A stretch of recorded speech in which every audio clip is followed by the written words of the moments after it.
धुंध से घिरे एक शांत सुबह हिमालय की तलहटी में एक छोटे से आश्रम के पास महात्मा बुद्ध अपने शिष्य मानव के साथ बैठे थे। सूर्य की पहली किरणें धीरे धीरे आकाश को सुनहरी आभा से भर रही थीं। इस अद्भुत प्राकृतिक सौंदर्य के बीच मानव के मन में एक प्रश्न गूंज रहा था। तब मानव ने गुरु से पूछा, गुरुदेव, लोग अपने मन में क्या सोचते हैं, इसे कैसे समझा जा सकता है? मानव ने इस प्रश्न को पूछते समय अपनी आंखों में जिज्ञासा और गहराई लिए हुए बुद्ध की ओर देखा। वह जानता था कि बुद्ध के पास इस संसार की सबसे गूढ़ बातें समझाने की क्षमता है और उसके इस प्रश्न का उत्तर उसे दूसरों की भावनाओं को समझने की नई दिशा दिखा सकता है। बुद्ध ने उसके चेहरे पर छिपी जिज्ञासा को देखा और मुस्कुराए। उन्होंने अपनी आंखों में करुणा और ज्ञान की चमक लिए मानव को संकेत किया कि वह पास बैठ जाए। तुम्हारे प्रश्न का उत्तर सरल नहीं है मानव, बुद्ध ने धीरे से कहा।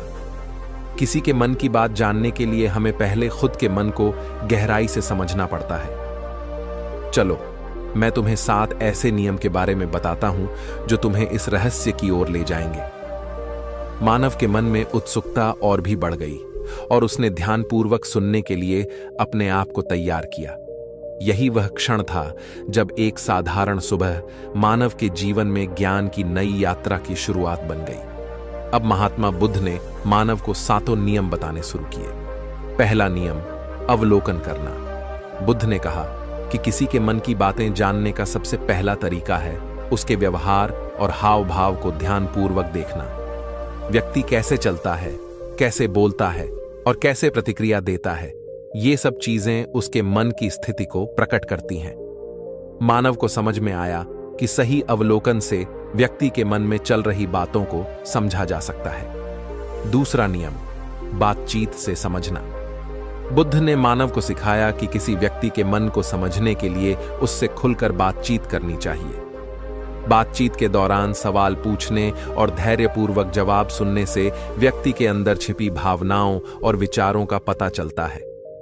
बुद्ध ने कहा कि संवाद के दौरान ध्यान रखना चाहिए कि व्यक्ति क्या कहना चाहता है, न कि क्या कह रहा है।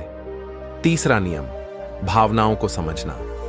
बुद्ध ने तीसरे नियम के रूप में सहानुभूति का महत्व बताया। उन्होंने कहा कि अगर हम अपने दिल को खोलकर किसी की स्थिति को समझने का प्रयास करें तो हम उसके मन की भावनाओं को महसूस कर सकते हैं। सहानुभूति से हमें यह समझ में आता है कि व्यक्ति किन परिस्थितियों से गुजर रहा है और उसके मन में क्या चल रहा है। चौथा नियम, मौन का महत्व। बुद्ध ने चौथे नियम में मौन रहने के महत्व को बताया। उन्होंने कहा कि मौन रहकर और व्यक्ति को स्वतंत्रता देकर उसकी मानसिक स्थिति को समझा जा सकता है। कई बार व्यक्ति खुद अपनी भावनाओं को तभी व्यक्त करता है जब उसे पूरी स्वतंत्रता मिलती है। मौन का महत्व तब होता है जब हम बिना किसी बाधा के सामने वाले को व्यक्त होने देते हैं। पांचवा नियम, सवाल पूछना। बुद्ध ने बताया कि सही सवाल पूछना बहुत महत्वपूर्ण है। सही सवाल व्यक्ति को अपने मन के गहरे हिस्से में जाने के लिए प्रेरित करता है। बुद्ध ने मानव को सिखाया कि उसे अपने सवाल ऐसे रखने चाहिए जो व्यक्ति को सोचने पर मजबूर करें और उसके मन की गहराई में छिपी बातों को उजागर करें। छठा नियम, दृष्टिकोण बदलना। छठे नियम में बुद्ध ने मानव को सिखाया कि किसी के मन की बात जानने के लिए हमें अपना दृष्टिकोण बदलना चाहिए। हमें खुद को उस व्यक्ति की स्थिति में रखकर सोचने की कोशिश करनी चाहिए। जब हम किसी की परिस्थिति को उसकी दृष्टि से देखते हैं तब हम उसके मन की स्थिति को समझ सकते हैं। सातवां नियम, धैर्य रखना। अंत में बुद्ध ने 7वें नियम में बताया और वह था धैर्य रखना। किसी के मन को जानने के लिए धैर्य रखना सबसे महत्वपूर्ण है। व्यक्ति की भावनाओं और विचारों को समझने में समय लगता है और इसके लिए हमें धैर्यपूर्वक प्रतीक्षा करनी चाहिए। जल्दीबाजी में किसी के मन की स्थिति का सही अंदाजा नहीं लगाया जा सकता। 7 नियमों की यात्रा समाप्त होने पर मानव की आंखों में एक नई चमक आ गई थी। उसे अब समझ में आने लगा था कि किसी के मन की बात जानना केवल एक कला नहीं बल्कि एक गहरी संवेदनशीलता और समझ की मांग करता है।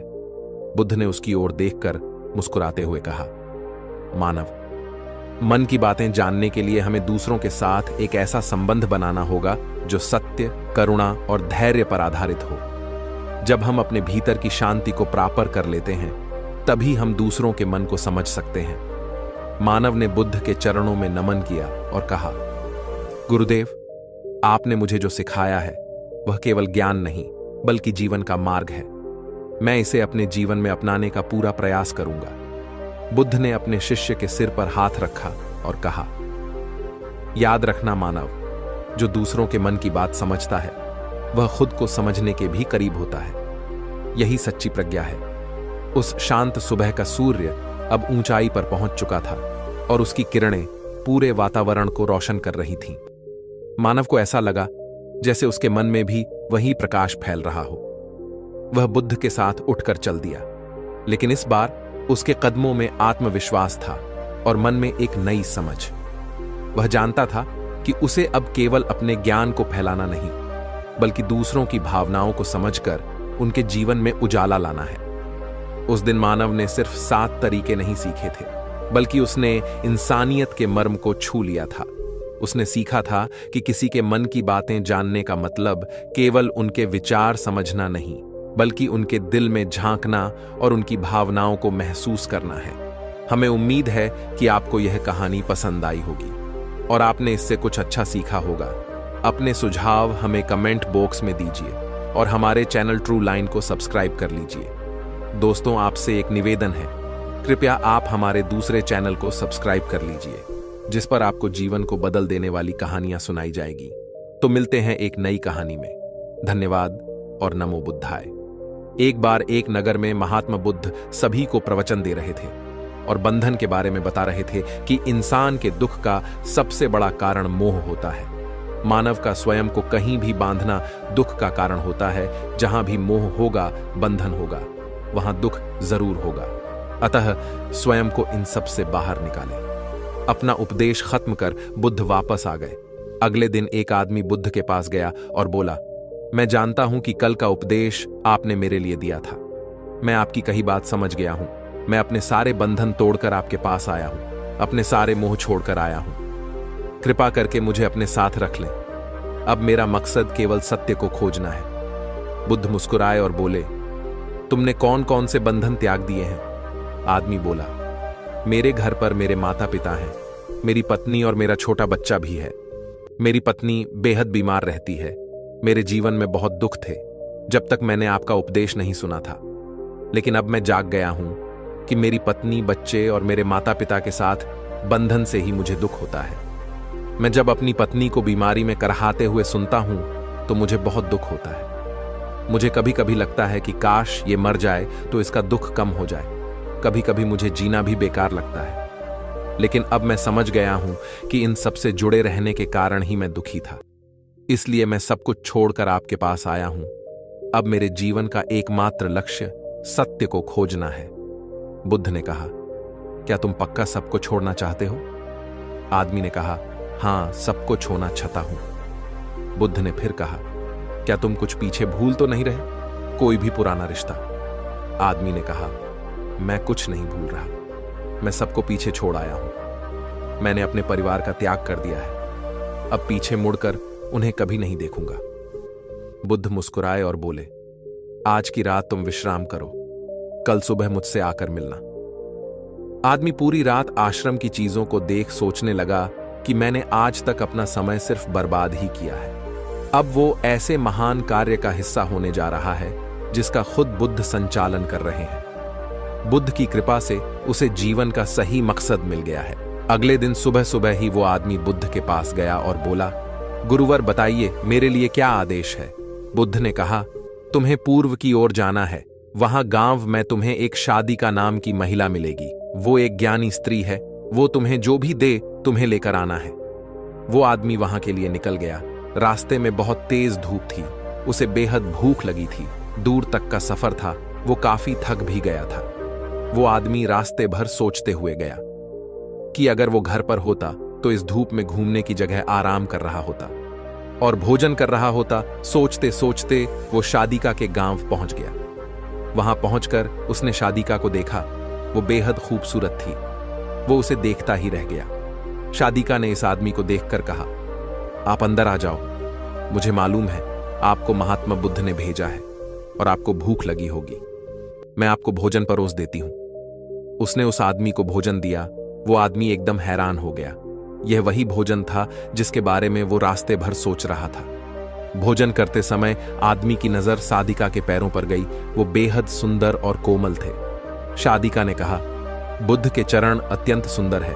उनके चरणों में जिसे स्थान मिल जाए उसे तब किसी और के चरणों की जरूरत नहीं पड़ती। वो आदमी ये सुनकर अपनी नजरें नीची कर लेता है। भोजन करने के बाद आदमी ने सोचा, भोजन तो हो गया, थोड़ा आराम करने को मिल जाता तो बहुत अच्छा होता, लेकिन अब तो यहां से ऐसे ही जाना होगा। सादिका ने कहा, आपने भोजन तो कर ही लिया, थोड़ी देर विश्राम भी कर लीजिए, मैं आपको पंखा कर देती हूं।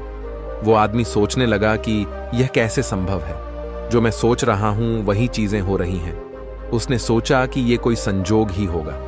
वो आदमी चादर बिछाकर आराम करने लगा और सादिका उसे वहीं बैठकर पंखा करने लगी।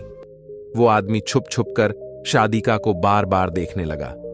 वो कभी उसके चेहरे को देखता तो कभी उसके चरणों को।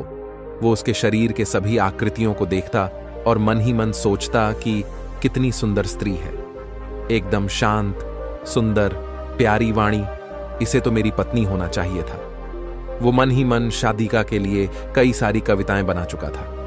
थोड़ी देर बाद उसे याद आया कि उसे वापस भी जाना है। सादिका से उसने कहा कि अब मुझे चलना चाहिए। जाते समय आदमी ने सोचा कि एक बार सादिका को फिर से ध्यान से देख लेना चाहिए, इतनी सुंदर स्त्री है। तभी सादिका ने कहा, शरीर में कुछ नहीं रखा, ये तो बस मांस मल, जा, हड्डी और रक्त का जोड़ है, इसमें कुछ नहीं है। यह सुनकर आदमी घबरा गया और बोला कि आप अंतर्यामी हैं, मन की आवाज को सुन लेती हैं। वो बोली, नहीं, मैं कोई अंतर्यामी नहीं हूं। बुद्ध की कृपा और साधनों से मैं जीवन को जानती हूं और मन के भावों को पढ़ सकती हूं। इसलिए मैं तुमसे कहती हूं कि शरीर में कुछ नहीं रखा है, ये तो नष्ट हो जाएगा। वो आदमी मन ही मन बेहद लज्जित हुआ और सोचा कि इस स्त्री ने मेरे मन की भावनाओं को जानते हुए मेरा इतना सम्मान किया और मैं इसके बारे में क्या सोच रहा हूं। मैं एक बहुत बड़ पापी हूं। वो आदमी सादिका से नजर नहीं मिला सका और वहां से बुद्ध के पास वापस चला आया और बुद्धि से सब बात कहने लगा कि गुरुवर, मुझसे गलती हो गई है। बुद्ध ने कहा, मैं पहले से ही तुम्हारे मन के भाव को जानता था। अब तुम बताओ, क्या तुम बंधनों से मुक्त हो गए हो? आदमी ने कहा, मैंने तो आपके कहे अनुसार अपने सारे मोह बंधन त्याग दिए। मेरा मोह मेरे परिवार से था, जिन्हें मैं छोड़ आया हूं। बुद्ध ने कहा, बाहरी बंधन और मोह को त्यागने से हम बंधन मुक्त नहीं हो जाते। बंधन और मोह हमारे भीतर होते हैं, न कि बाहर। इसलिए तुमने परिवार के बंधनों को तो छोड़ दिया, लेकिन एक और बंधन बांधने चले थे, जिसके कारण आज तुम खुद को पापी समझ रहे हो। आदमी बोला, बुद्ध, आप सही कह रहे हैं।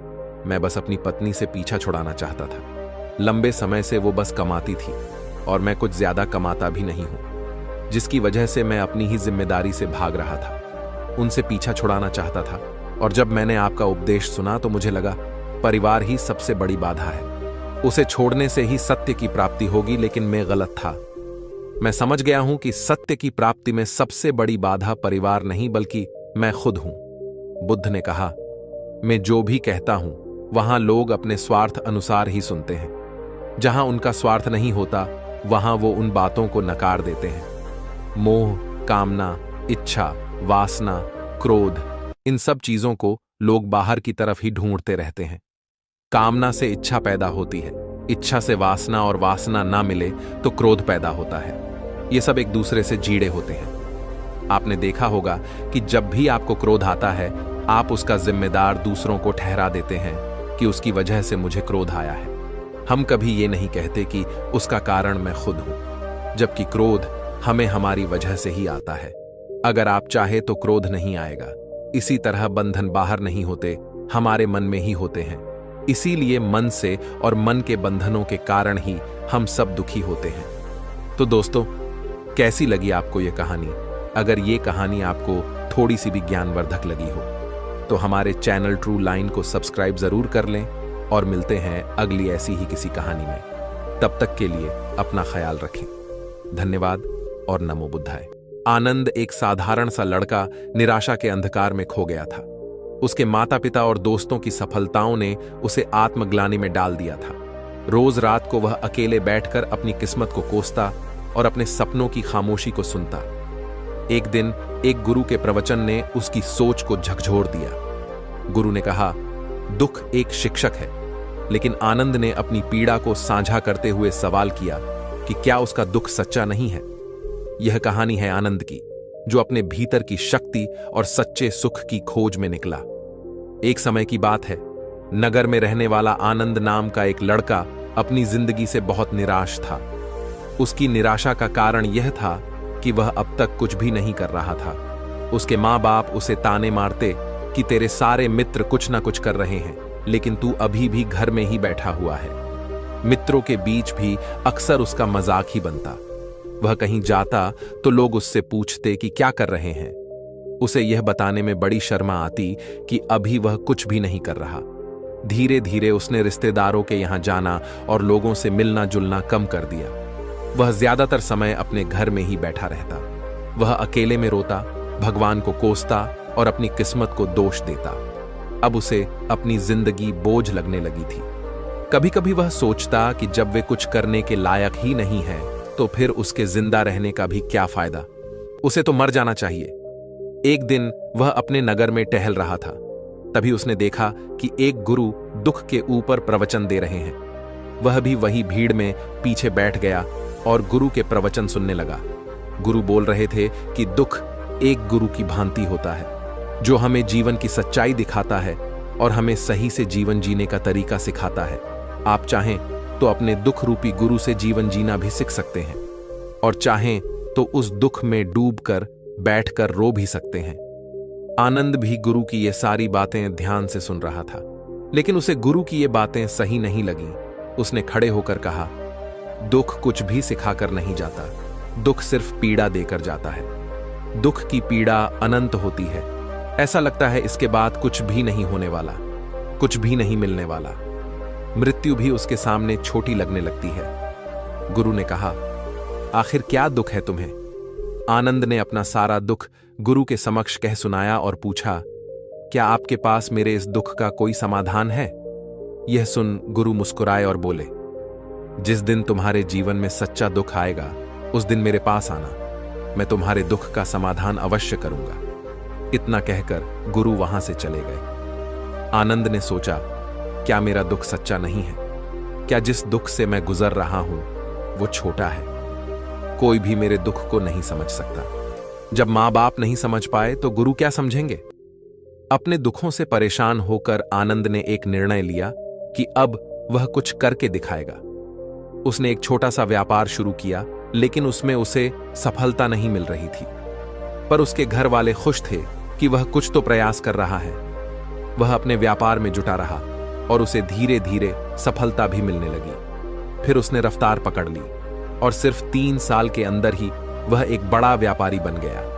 अब आनंद के चारों तरफ ऐसे बहुत से लोग थे जो उसकी चिंता करते थे, उसे पसंद करते थे, उसके काम की प्रशंसा करते थे। अब उसके घर वाले भी उसकी प्रशंसा करते नहीं थकते थे। दिन प्रतिदिन उसके मित्रों की संख्या बढ़ती जा रही थी। अब वो अपनी जिंदगी से बहुत ही खुश था। उसके कुछ मित्रों ने उसे सलाह दी कि जब तुम बड़े व्यापारी बनकर इतने खुश हो तो सोचो कि अगर तुम इस नगर के, इस राज्य के सबसे बड़े व्यापारी बन जाओ तो तुम्हारे पास कितना सुख होगा, कितने लोग तुमसे जुड़ना चाहेंगे, तुम्हारा कितना यश फैलेगा, स्वयं राजा भी तुमसे मित्रता करना चाहेंगे और जरूरत पड़ने पर तुमसे ही धन उधार लेंगे। मित्रों की यह बात आनंद के मन में घर कर गई। अब उसने और भी धन कमाने का प्रयास शुरू कर दिया, लेकिन उसे यह सब कुछ बहुत ही जल्दी चाहिए था। वह सब कुछ प्राप्त करने में अपना ज्यादा समय बर्बाद नहीं करना चाहता था। इसलिए उसने ऐसे भी कार्य करने शुरू कर दिए जो उचित नहीं थे। उसने बड़ी मात्रा में अपने मित्रों से धन उधार लेना शुरू कर दिया। ज्यादा मुनाफा कमाने के लालच में अपने सामान में मिलावट करने लगा। उसने दूसरे व्यापारियों के खिलाफ षड्यंत्र भी रचे, उन्हें डराया धमकाया। जैसा जैसा उसके मित्र उससे कहते गए वह वही करता गया। वह इन तरीकों से ज्यादा धन तो कमा रहा था, लेकिन अब उसके जीवन में सुकून नहीं रह गया था। उसके मन की शांति गायब हो गई थी। उसे रातों में नींद नहीं आती थी। सुख साधन की सारी वस्तुएं होने के बाद भी उसे किसी में सुख नहीं मिल रहा था। एक दिन आनंद अपनी बग्घी में सवार होकर कहीं जा रहा था। तभी रास्ते में उसे गुरु का आश्रम दिखा। वह रुक गया। वह गुरु के पास जाकर बोला, गुरुदेव, आपने कहा था कि जब तुम्हारे जीवन में सच्चा दुख आए तब मेरे पास आना। अब मैं बहुत दुखी हूं। मेरे रातों की नींद गायब हो गई है। मुझे कहीं सुकून नहीं मिल रहा। इस तरीके से आनंद ने अपनी सारी समस्या गुरु के सामने कह सुनाई। गुरु ने कहा, जब तुम मुझसे पहली बार मिले थे तब भी तुम किसी दुख में थे। तुमने उस दुख से क्या सीखा? आनंद ने कहा, मैंने सीखा कि सिर्फ सोचने और चिंता करने से कुछ नहीं होता। अपनी सोच को सच करने के लिए कर्म करना पड़ता है, और सिर्फ कर्म करने से भी कुछ नहीं होता। अपने कर्म को अंतिम पड़ाव तक ले जाना भी आवश्यक होता है। चाहे रास्ते में कितनी मुश्किलें आए, मन कितना भी निराश हो, कितना भी लगे कि अब आगे कुछ भी नहीं होने वाला, तब भी यह मानकर चलो कि मैं जो भी कर रहा हूं उसमें सफलता अवश्य मिलेगी। लोग सिर्फ सफल व्यक्ति को ही सम्मान देते हैं। यह सब सुन गुरु मुस्कुराए और बोले, यह असली दुख नहीं है। जब तुम्हारे जीवन में असली दुख आए तब मेरे पास आना, मैं उसका समाधान अवश्य करूंगा। आनंद ने जाते समय गुरु को सोने के सिक्कों से भरा घड़ा भेंट किया। घड़ा देखकर गुरु ने कहा, यह मेरे किसी काम का नहीं, इसे उस पेड़ के नीचे दफना दो। आनंद ने गुरु के कहे अनुसार घड़े को पेड़ के नीचे दफना दिया और वहां से चला गया। कुछ दिनों तक तो व्यापार अच्छी तरक्की कर रहा था, लेकिन गलत व्यापार की वजह से ही धीरे धीरे उसे व्यापार में घाटा होने लगा। उसकी सारी धन संपदा धीरे धीरे खत्म होने लगी, और एक दिन ऐसा आया जब उसके पास कुछ भी नहीं बचा और वह कर्जे में जा चुका था। लेकिन वह निश्चित था, क्योंकि उसने सारा कर्ज अपने मित्रों से ही लिया था। वह सोचता था कि उसके मित्र बुरे समय में उसका साथ देंगे, लेकिन ऐसा कुछ भी नहीं हुआ। बुरा समय आते ही मित्रों ने ही सबसे पहले अपना उधार मांगना शुरू किया, और उधार वापस न करने पर जान से मारने की धमकी भी दी। उसके शुभ चिंतक, उसे चाहने वाले सब उससे दूर हो गए। उसके वो मित्र जो उसके साथ मौज मस्ती किया करते थे, अब उससे दूर भागने लगे। उसके परिवार वाले उसकी कमियां गिनाने लगे। उसकी सारी संपत्ति नीलाम हो गई। अब उसके पास कुछ भी नहीं बचा। उसने अपने पिता से सहायता मांगी। उसके पिता ने कहा, मेरे पास बहुत कम संपत्ति है, अगर मैं यह भी तुम्हें दे दूंगा तो तुम्हारी मां को कहां रखूंगा। अब आनंद के पास ऐसा कोई भी नहीं था जो उसको समझ सके, उसे संभाल सके। लोगों से मिले इस धोखे और विश्वासघात की वजह से वह अंदर तक टूट गया। उसे लगने लगा, अब जीने का क्या मतलब है, अब तो मृत्यु ही एकमात्र सहारा है। वो अब आत्महत्या करने एक पहाड़ी की तरफ जा रहा था कि तब उसे याद आया, गुरु ने कहा था, जब तुम्हारे जीवन में असली दुख आए तब मेरे पास आना। आनंद गुरु के पास गया और अपना सारा दुख सुनाया। वह आंखों में आंसू भरकर बोला, मेरे इस दुख का समाधान कीजिए। गुरु ने कहा, जब तुम्हारे जीवन में असली दुख आए तब मेरे पास आना, मैं उसका समाधान अवश्य करूंगा। आनंद ने कहा, क्या अभी जो मेरे जीवन में घट रहा है वो दुख नहीं है? आखिर असली दुख होता क्या है? गुरु ने कहा, सबसे पहले तुम ये बताओ कि तुमने अपने इस दुख से क्या सीखा। आनंद नहीं कहा, मैंने सीखा कि जो लोग हमारी सफलता, हमारी तरक्की की वजह से हमारे जीवन में आए हैं, वो हमें धोखा अवश्य देंगे, क्योंकि वह बुरे समय में हमारे साथ खड़े नहीं होंगे। वह केवल अच्छे समय में हमारा फायदा उठाएंगे और बुरे समय में छोड़कर चले जाएंगे। भरोसा केवल उन्हीं लोगों पर करना चाहिए जो हमारे बुरे समय में, असफलता के समय में हमारे साथ हैं। लेकिन ऐसे लोग बहुत ही कम होते हैं, पर जिनके पास ऐसे लोग होते हैं उन्हें उनकी कद्र करनी चाहिए, उनका अपमान नहीं करना चाहिए। मैंने यह भी सीखा कि कभी किसी के खिलाफ षड्यंत्र नहीं रचना चाहिए। ईमानदारी और धैर्य के साथ अपना काम करना चाहिए और कभी लालच नहीं करनी चाहिए। अपना सारा दुख और अनुभव बताने के बाद आनंद आंखों में आंसू भरकर गुरु के सामने बैठा रहा। थोड़ी देर बाद गुरु उठे और उस पेड़ के नीचे से खोदकर वह घड़ा बाहर निकाल लाए जो सोने के सिक्कों से भरा हुआ था, और उसे कबीर को दे दिया और कहा, जब तुम्हारे जीवन में असली दुख आए तब मेरे पास आना। आनंद ने गुरु को धन्यवाद दिया और उन्हें प्रणाम कर वहां से चला गया। उसने उस धन से एक छोटा व्यापार शुरू किया, अब वह एक छोटा व्यापारी बनकर भी खुश था। उसने पूरी लगन और ईमानदारी से व्यापार किया। देखते ही देखते वह अपने नगर का फिर एक बड़ा व्यापारी बन गया। उसका जीवन खुशियों और सुविधाओं से भर गया।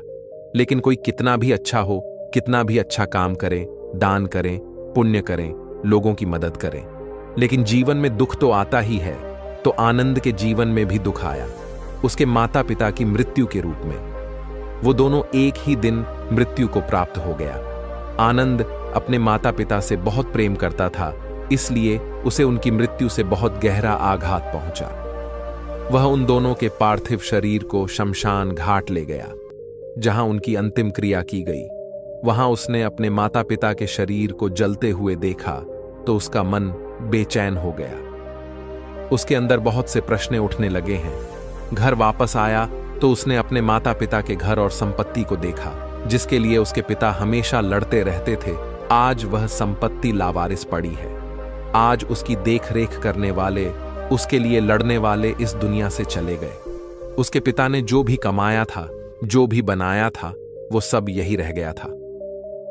एक दिन पहले तक किसी से भी अपनी संपत्ति के लिए लड़ जाने वाले उसके पिता आज खुद इस दुनिया से अलविदा हो गए थे। उसका मन इसी तरह के अनेक विचारों के भंवर में फंसा हुआ था। उसे अंदर से अकेलापन और डर महसूस हो रहा था। उसे कुछ खालीपन सा महसूस हो रहा था। उसे लग रहा था कुछ तो है जिसे वो समझ नहीं पा रहा। इसलिए वो गुरु के पास गया। उसे देखते हुए गुरु ने कहा, क्या जीवन में कोई दुख है? आनंद ने कहा, वैसे तो जीवन में कोई दुख नहीं है। हमेशा जीवित ना तो कोई रहा है और ना ही कोई रहेगा। गुरु से कहा, यह प्रकृति का नियम है। एक दिन मुझे भी मरना है और तुम्हें भी मरना है। हो सकता है कल ही मर जाए या आज भी मर सकते हो। आनंद ने कहा, यह आप क्या कह रहे हैं? गुरुदेव की मैं भी मर जाऊंगा, पर मैं तो अभी जवान हूं। गुरु ने कहा, इस भ्रम में तो सभी जी रहे हैं कि मृत्यु दूसरों को आती है, बूढ़ी को आती है, लेकिन बूढ़ों के सामने ही जवान मर जाते हैं, बच्चे मर जाते हैं। मृत्यु का किसी की उम्र से कोई संबंध नहीं है, वह तो सबको अपना बना लेती है। गुरु की यह बातें आनंद के मन में घर कर गईं और वह चुपचाप वहां से चला गया। लेकिन उसका मन अभी भी बेचैन था। वह कुछ खालीपन सा महसूस कर रहा था। वह पूरे दिन अपने बारे में सोचता रहता कि वह कौन है, इस दुनिया में क्यों आया है, क्या सिर्फ चीजों का उपयोग करना और मरना ही जीवन का लक्ष्य है? ऐसे ही बहुत से प्रश्न उसके मन में लगातार उठ रहे थे, लेकिन उसे अपने किसी भी प्रश्न का उत्तर नहीं मिल पा रहा था और उसका दुख दिन प्रतिदिन बढ़ता जा रहा था। इसलिए कुछ दिनों बाद वह फिर गुरु के पास पहुंचा और बोला, क्योंकि मैं यह नहीं जान पा रहा हूं कि मैं कौन हूं और इस दुनिया में क्यों आया हूं। यह सुन गुरु मुस्कुराए और बोले, आज पहली बार तुम्हारे जीवन में सच्चा दुख पैदा हुआ है।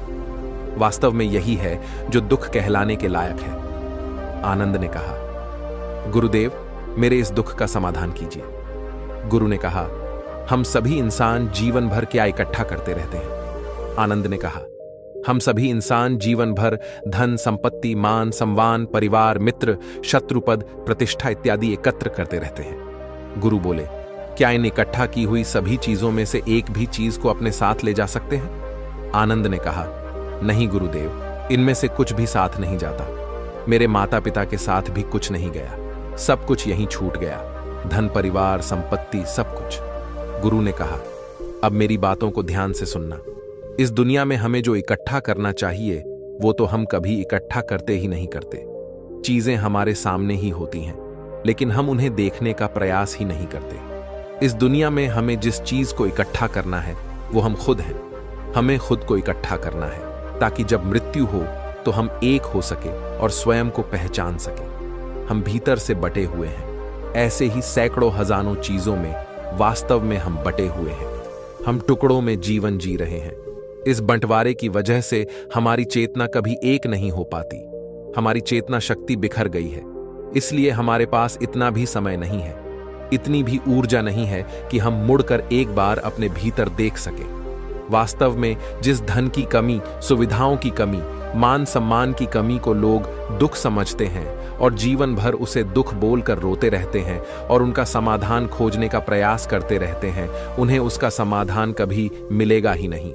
क्योंकि जिन्हें लोग दुख कहते हैं वो असली दुख है ही नहीं।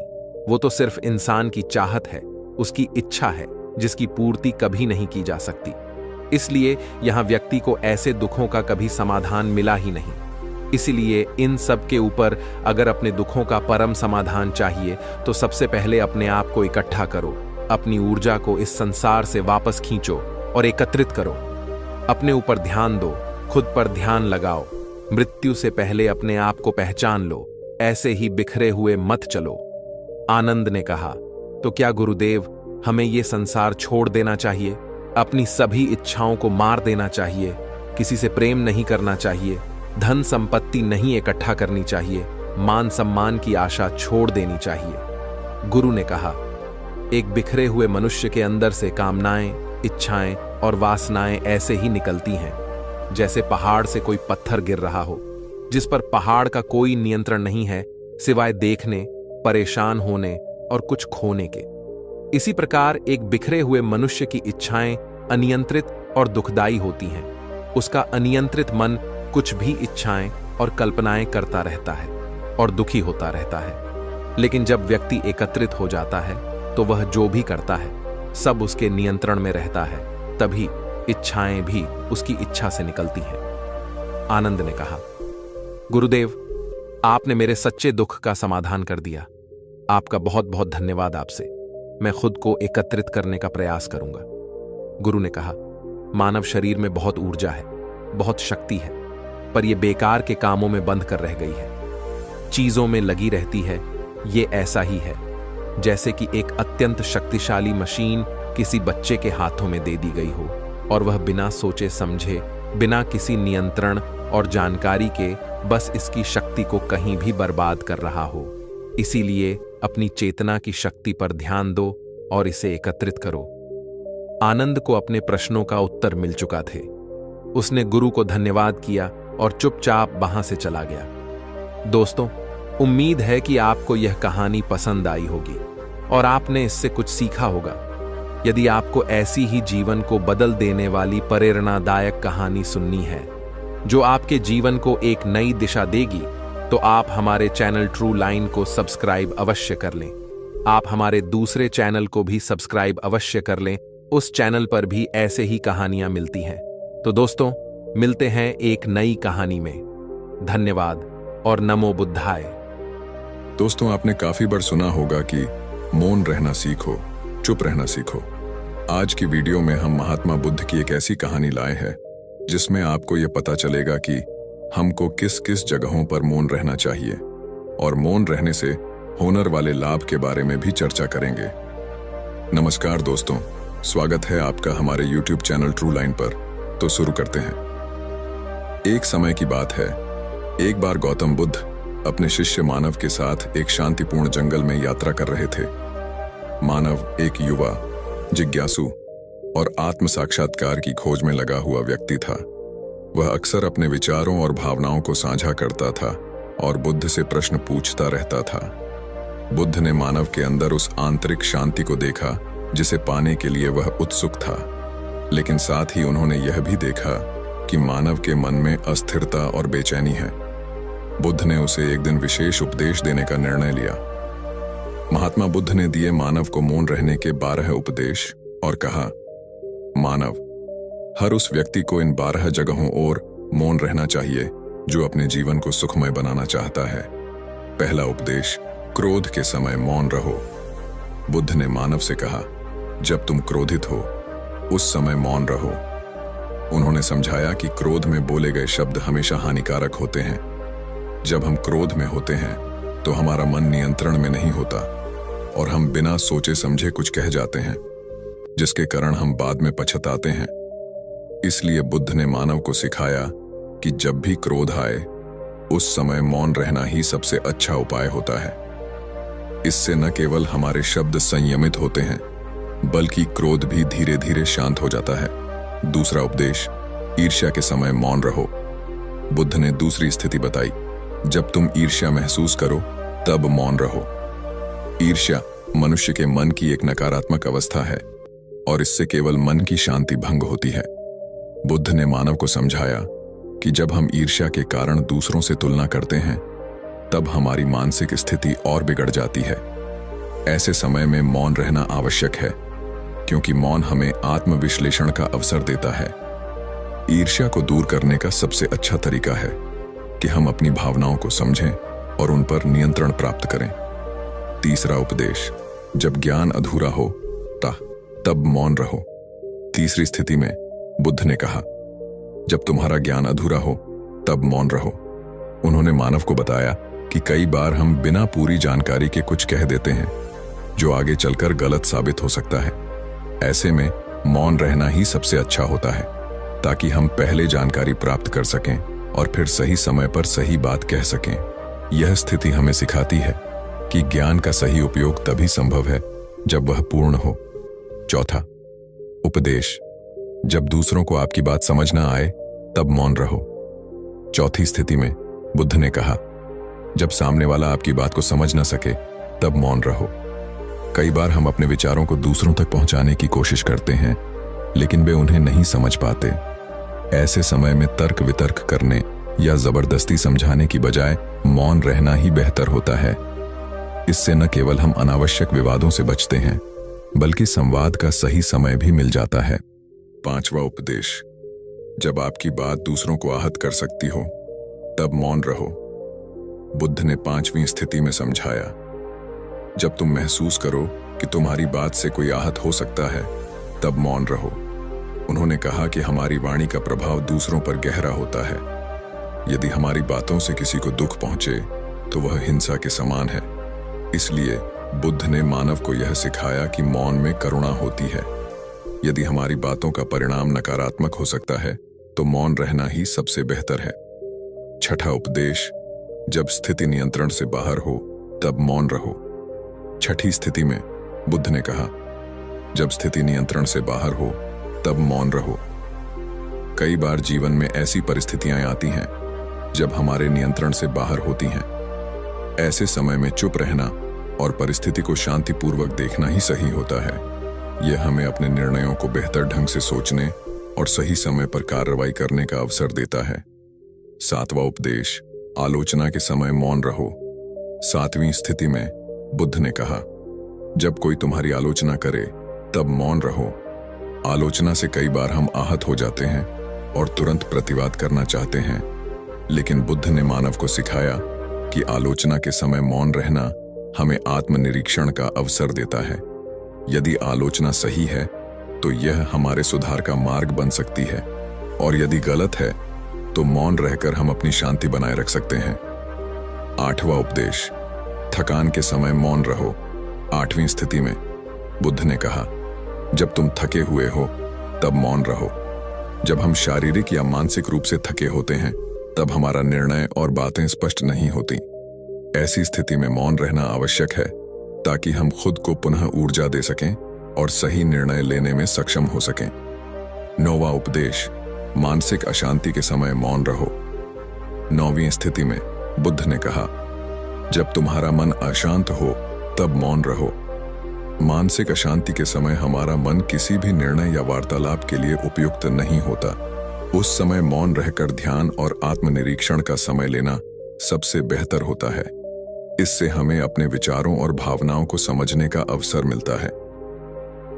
10वां उपदेश, कंपोनेंट प्लेसमेंट विवाद के समय मौन रहो। 10वीं स्थिति में बुद्ध ने कहा, जब तुम किसी विवाद में हो तब मौन रहो। विवाद में अनावश्यक बोलने से स्थिति और बिगड़ जाती है। इसलिए बुद्ध ने समझाया कि विवाद के समय मौन रहना न केवल हमें तनाव से बचाता है, बल्कि यह स्थिति को शांति से निपटने का मार्ग भी दिखाता है। 11वां उपदेश, जब सामने वाला गुस्से में हो तब मौन रहो। 11वीं स्थिति में बुद्ध ने कहा, जब सामने वाला गुस्से में हो तब मौन रहो। गुस्से में व्यक्ति अपने मन की स्थिति के कारण सही निर्णय लेने में सक्षम नहीं होता। ऐसे समय में उसे शांत करने के लिए मौन सबसे अच्छा तरीका होता है। बुद्ध ने मानव को सिखाया कि गुस्से के समय सामने वाले को शांत करना ही सबसे बेहतर उपाय है। 12वां उपदेश, अहंकार के समय मौन रहो। 12वीं और अंतिम स्थिति में बुद्ध ने कहा, जब तुम्हारा अहंकार तुमसे बोलने को कहे तब मौन रहो। अहंकार हमारे आत्मिक विकास में बाधा बनता है। जब हम अहंकार में होते हैं तब हमारी बातें दूसरों को आहत करती हैं और हमारे संबंधों को बिगाड़ती हैं। मौन रहकर हम अपने अहंकार पर नियंत्रण प्राप्त कर सकते हैं और अपनी आंतरिक शक्ति को जागृत कर सकते हैं। बुद्ध ने कहा, अगर कोई भी व्यक्ति इन 12 उपदेशों से मौन की शक्ति को अपना लेता है तो उसका जीवन सुखमय बन जाएगा। अब मानव ने मौन रहने की ताकत को समझ चुका था। उसने अब इस 12 जगहों पर मौन रहने की प्रतिज्ञा ली और वापस कुतिया में लौट आए। तो दोस्तों, अब एक नई कहानी शुरू करते हैं जिसमें महात्मा बुद्ध से मानव ने मौन रहने के लाभ के बारे में पूछा। तो शुरू करते हैं। दोस्तों, यह कहानी महात्मा बुद्ध और उनके शिष्य मानव के बीच के संवाद पर आधारित है, जिसमें मौन रहने के 12 अनमोल लाभों की व्याख्या की गई है। यह कहानी आपके विचार और आत्म जागरूकता को गहराई से समझाने में मदद करेगी। चलिए इस सुंदर और प्रेरणादायक संवाद को शुरू करते हैं। महात्मा बुद्ध अपने शिष्यों के साथ एक छोटे से गांव में भ्रमण कर रहे थे। उस गांव के पास एक सुंदर बाग था, जहां वे लोग कुछ समय विश्राम के लिए ठहरने का विचार कर रहे थे। उस बाग में एक युवक, जिसका नाम मानव था, वह अक्सर अपने जीवन की समस्याओं को सोचते हुए बैठता था। उसे इस बात का पता चला कि महात्मा बुद्ध गांव में आए हैं और वह उनसे मिलना चाहता था। उसने अपनी समस्याओं के हल के लिए उनसे मार्गदर्शन लेने का निश्चय किया। मानव बुद्ध के पास पहुंचा और हाथ जोड़कर बोला, भगवान, मेरे मन में बहुत अशांति है। मैं हमेशा चिंताओं और समस्याओं में उलझा रहता हूं। मुझे कभी शांति नहीं मिलती। क्या आप मुझे इस समस्या से मुक्ति का मार्ग दिखा सकते हैं? महात्मा बुद्ध ने शांत स्वर में कहा, मनुष्य की सबसे बड़ी समस्या है कि वह अपनी वाणी को नियंत्रित नहीं कर पाता। मौन रहने में ही जीवन की सच्ची शांति छिपी हुई है। मौन के अनेक लाभ हैं और मैं तुम्हें 12 अनमोल लाभ बताऊंगा। मानव ने कुतूहल से पूछा, भगवान, कृपया मुझे उन 12 लाभों के बारे में बताइए। मैं जानना चाहता हूं कि मौन कैसे मेरे जीवन को शांतिपूर्ण बना सकता है। पहला लाभ, आत्म जागरूकता। बुद्ध ने कहा, मौन रहने से तुम्हारे भीतर आत्म जागरूकता बढ़ती है। जब तुम चुप रहते हो तो तुम अपने भीतर की आवाज को सुन सकते हो, अपनी भावनाओं और विचारों को समझ सकते हो। आत्म जागरूकता ही शांति का प्रथम द्वार है। मानव ने सिर हिलाकर सहमति प्रकट की, यह सही है भगवान। जब मैं बहुत बोलता हूं तो अपनी ही भावनाओं को अनसुना कर देता हूं। दूसरा लाभ, विचारों की स्पष्टता। बुद्ध ने आगे कहा, मौन रहने से तुम्हारे विचार स्पष्ट हो जाते हैं। वाणी का अनियंत्रित प्रवाह अक्सर हमारे विचारों को भ्रमित कर देता है। जब तुम चुप रहते हो तो तुम्हारे मन में विचारों का शुद्धिकरण होता है और तुम सही निर्णय ले सकते हो। मानव ने मुस्कुराते हुए कहा, मुझे भी लगता है कि जब मैं चुप रहता हूं तो चीजें मेरे लिए अधिक स्पष्ट होती हैं। तीसरा लाभ, शांति का अनुभव। बुद्ध ने कहा, मौन तुम्हें शांति का अनुभव कराता है। जब तुम चुप रहते हो तो तुम्हारा मन बाहरी विक्षेपों से मुक्त हो जाता है और तुम अपने भीतर की गहरी शांति को महसूस कर सकते हो। मानव ने कहा, यह बिल्कुल सत्य है भगवान। मैं हमेशा शांति की तलाश में रहता हूं, लेकिन शायद मैं उसे अपनी वाणी के शोर में खो देता हूं। चौथा लाभ, धैर्य की वृद्धि। बुद्ध ने बताया, मौन रहने से तुम्हारे भीतर धैर्य का विकास होता है। जब तुम चुप रहते हो तो तुम अपनी प्रतिक्रियाओं को नियंत्रित कर पाते हो और अधिक समझदारी से काम ले सकते हो। धैर्य ही जीवन की कठिनाइयों का सामना करने का सबसे बड़ा हथियार है। मानव ने अपने मन में सोचा, यह एक महत्वपूर्ण बात है। मुझे अक्सर धैर्य की कमी महसूस होती है। पांचवां लाभ, दूसरों को समझने की क्षमता। बुद्ध ने कहा, मौन रहने से तुम दूसरों को बेहतर समझ सकते हो। जब तुम चुप रहते हो तो तुम दूसरों की बातें ध्यान से सुन सकते हो और उनकी भावनाओं को समझ सकते हो। इससे तुम्हारे संबंध और मजबूत होते हैं। मानव ने कहा, मैंने भी महसूस किया है कि जब मैं दूसरों की बातों को ध्यान से सुनता हूं तो वे मुझे अधिक समझते हैं। छठा लाभ, क्रोध पर नियंत्रण। बुद्ध ने कहा, मौन क्रोध पर नियंत्रण पाने में मदद करता है। जब तुम गुस्से में होते हो और बोलने के बजाय चुप रहते हो तो तुम्हारा क्रोध धीरे धीरे समाप्त हो जाता है। मौन तुम्हें संयमित बनाता है। मानव ने गहरी सांस लेते हुए कहा, मुझे यह जानकर अच्छा लगा, भगवान, मेरा क्रोध अक्सर मुझे मुश्किलों में डालता है। 7वां लाभ, ऊर्जा की बचत। बुद्ध ने समझाया, मौन रहने से तुम अपनी ऊर्जा बचा सकते हो। वाणी का अत्यधिक प्रयोग ऊर्जा को व्यर्थ करता है, जबकि मौन तुम्हारी ऊर्जा को संचित करने में सहायक होता है। यह ऊर्जा तुम्हें अपने कार्यों में सफलता दिलाने में मदद करती है। मानव ने अपने सिर को सहमति में हिलाया। मुझे लगता है मुझे अपनी ऊर्जा को अधिक संजीवनी रूप में उपयोग करना चाहिए। 8वां लाभ, ध्यान और साधना में सहायता। बुद्ध ने कहा, मौन ध्यान और साधना में सहायक होता है। जब तुम चुप रहते हो तो तुम्हारा मन स्थिर हो जाता है और तुम आसानी से ध्यान में डूब सकते हो। मौन तुम्हें आत्म साक्षात्कार के मार्ग पर आगे बढ़ने में सहायता करता है। मानव ने उत्सुकता से पूछा, भगवान, क्या यही कारण है कि आप और आपके शिष्य इतने शांत रहते हैं? बुद्ध ने मुस्कुराते हुए कहा, हाँ, मौन ही हमारी साधना का आधार है। 9वां लाभ, अहंकार का क्षय। बुद्ध ने बताया, मौन रहने से तुम्हारे अहंकार का क्षय होता है। जब तुम चुप रहते हो तो तुम्हें यह एहसास होता है कि शब्दों के माध्यम से तुम अपनी श्रेष्ठता दिखाने का प्रयास कर रहे हो। मौन तुम्हें विनम्र और सरल बनाता है। मानव ने सिर झुकाते हुए कहा, यह सही है भगवान, मुझे अपने अहंकार को त्यागने की आवश्यकता है। 10वां लाभ, समय की बचत। बुद्ध ने कहा, मौन तुम्हारे समय की बचत करता है। अनावश्यक वार्तालाप में समय नष्ट होता है, जबकि मौन रहने से तुम्हारा समय महत्वपूर्ण कार्यों में लगाया जा सकता है। मानव ने मन ही मन सोचा, मैंने अपने जीवन में बहुत समय बर्बाद किया है, मुझे मौन का पालन करना चाहिए। 11वां लाभ, सत्य का अनुसरण। बुद्ध ने समझाया, मौन रहने से तुम सत्य का अनुसरण कर सकते हो। अक्सर हम बोलते समय असत्य का सहारा लेते हैं, लेकिन मौन रहने से यह संभावना समाप्त हो जाती है और तुम्हारा मन सत्य के मार्ग पर अग्रसर होता है। मानव ने भगवान की ओर देखा और कहा, भगवान, मैं सत्य के मार्ग पर चलना चाहता हूं, मैं मौन का अभ्यास करूंगा। 12वां लाभ, अंतर्मुखता और आत्म साक्षात्कार। बुद्ध ने कहा, मौन तुम्हें अंतर्मुख बनाता है। यह तुम्हें बाहरी संसार से हटाकर अपने भीतर की यात्रा करने में सहायता करता है। यही आत्म साक्षात्कार का मार्ग है। मानव ने गहरी सांस लेते हुए कहा, भगवान, आपने मुझे आज जीवन की सबसे महत्वपूर्ण शिक्षा दी है। मैं मौन का अभ्यास करूंगा और अपने जीवन में शांति और संतुष्टि का अनुभव करूंगा। मानव ने महात्मा बुद्ध के चरणों में प्रणाम किया और मौन रहने के 12 अनमोल लाभों को अपने जीवन में अपनाने का संकल्प लिया। उसने महसूस किया कि मौन में ही सच्ची शांति और आत्म साक्षात्कार का मार्ग छिपा है। बुद्ध ने उसे आशीर्वाद दिया और कहा, तुम्हारे जीवन में शांति और संतुष्टि का आगमन हो। मौन ही तुम्हारे जीवन को सफल बनाएगा। इस प्रकार मानव ने मौन की महिमा को समझा और उसका अनुसरण करते हुए अपने जीवन को शांतिपूर्ण और सुखमय बनाया। हमें उम्मीद है आपको यह कहानी पसंद आई होगी और आपने इससे कुछ सीखा होगा।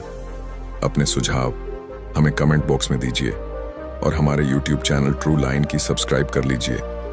दोस्तों, आपसे एक निवेदन है, कृपया आप हमारे दूसरे चैनल को भी सब्सक्राइब कर लीजिए, जिस पर आपको जीवन को बदल देने वाली कहानियां सुनाई जाएगी। तो मिलते हैं एक नई कहानी में। धन्यवाद और नमो बुद्धाय।